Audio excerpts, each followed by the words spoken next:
Did you know that the first regulation to protect local wine and ensure its authenticity dates back to ancient Greece?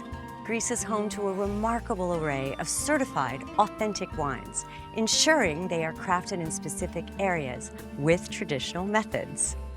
Meet some of the most interesting wine varieties which have elevated Greece to an international destination for wine tourism.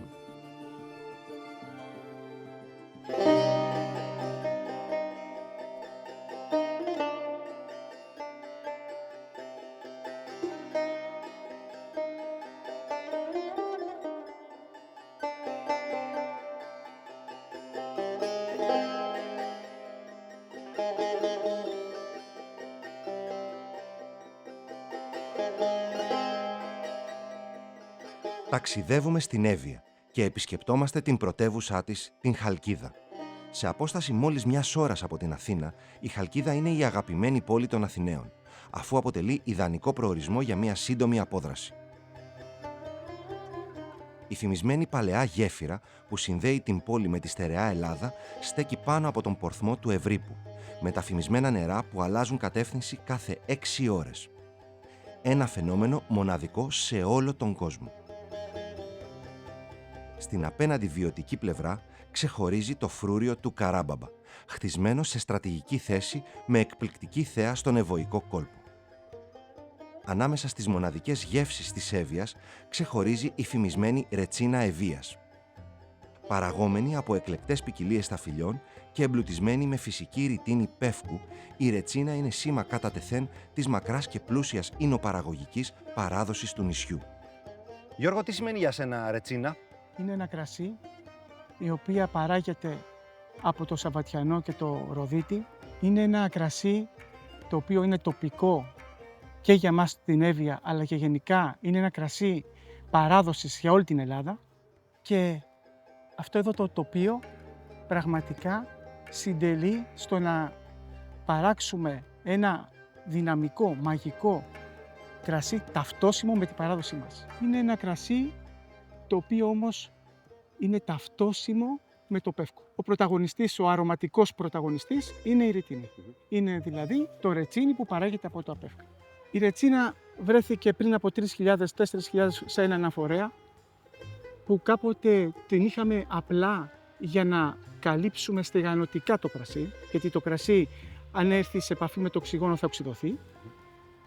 Κατόπιν οι άνθρωποι είδανε ότι η επαφή με το κρασί έδωσε αυτά τα χαρακτηριστικά αρώματα και εν συνεχεία την καθιερώσανε και την παράγουν συστηματικά πλέον και σήμερα, βάζοντας τη ρητίνη στο κρασί κατά τη ζύμωση.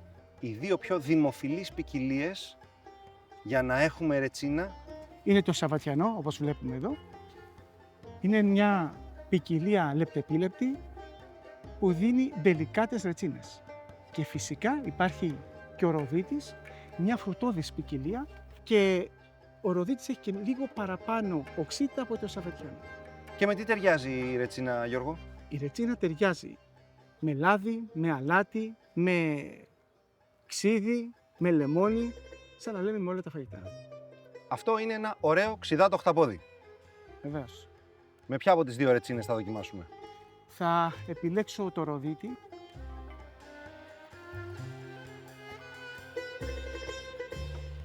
Μην έχουμε στο μυαλό μας τη ρετσίνα που είναι μόνο ένας συγκεκριμένος τύπος που την συναντάμε στην ταβέρνα.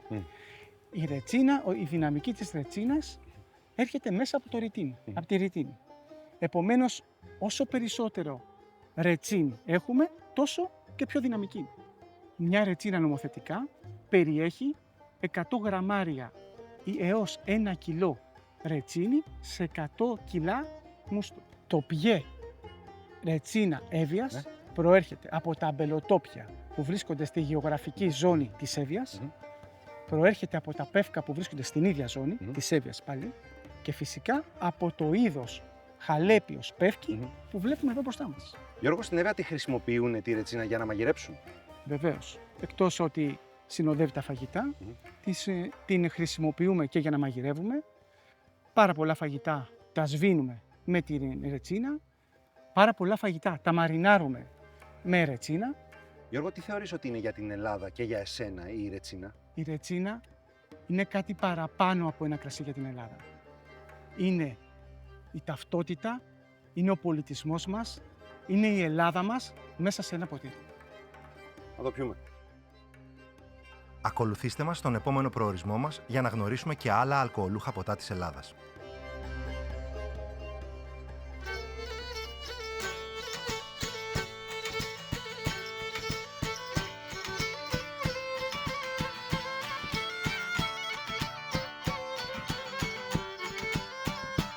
Βρισκόμαστε σε μία από τις πιο γοητευτικές και τουριστικές πόλεις της Κρήτης, το Ρέθυμνο.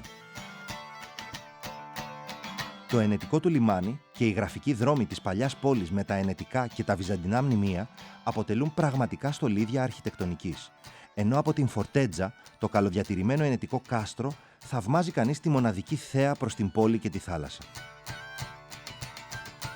Το Πανεπιστήμιο Κρήτης, με το δραστήριο φοιτητικό πληθυσμό του, δίνει στην πόλη μια νεανική ζωντάνια που συνδυάζεται αρμονικά με την παράδοση και την κρητική κουλτούρα. Το πλέον χαρακτηριστικό προϊόν της κρητικής παράδοσης είναι η τσικουδιά, γνωστή και ως ρακί. Αυτό το κρητικό απόσταγμα αποτελεί μέρος της καθημερινότητας των Κρητικών και είναι ένα σύμβολο φιλοξενίας και κοινωνικής συνοχής που συνοδεύει κάθε οικογενειακή συγκέντρωση και γιορτή.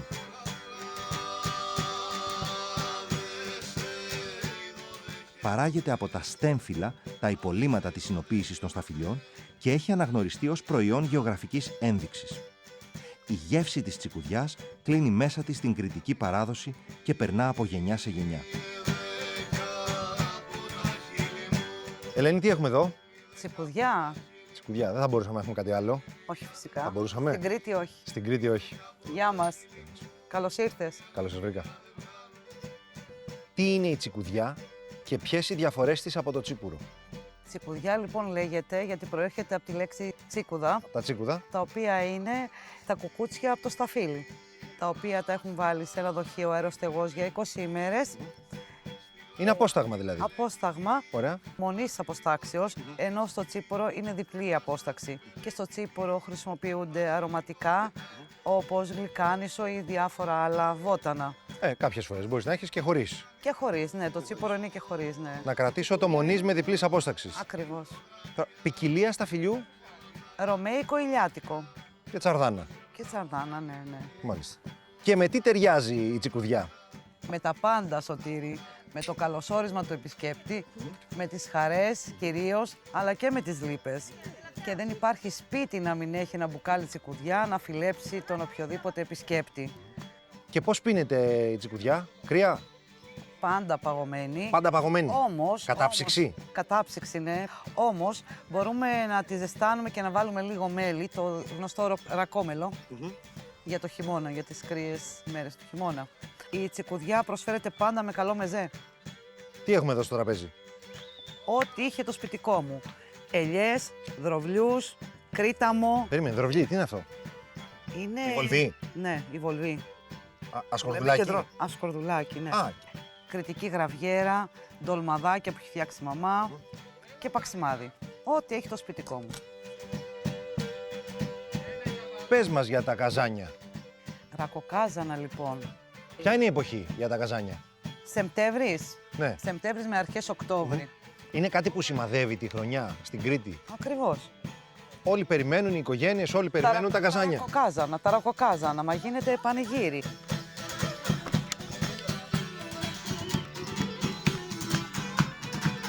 Τώρα αυτό διαρκεί ένα βράδυ, Όχι, πολλά βράδια. συνεχόμενα. Συνεχόμενα. Ο κάθε νοικοκύρης φέρνει τα δικά του στράφυλλα και Δηλαδή την εποχή που έχουμε καζάνια στην Κρήτη σταματάνε οι δουλειές, σταματάνε οι εργασίες. κάθε βράδυ ναι. Και το πρωί πάνε στη δουλειά. Ακριβώς. Καλή μουσική, καλό φαΐ και καλή παρέα. Γεια μας. Γεια μας.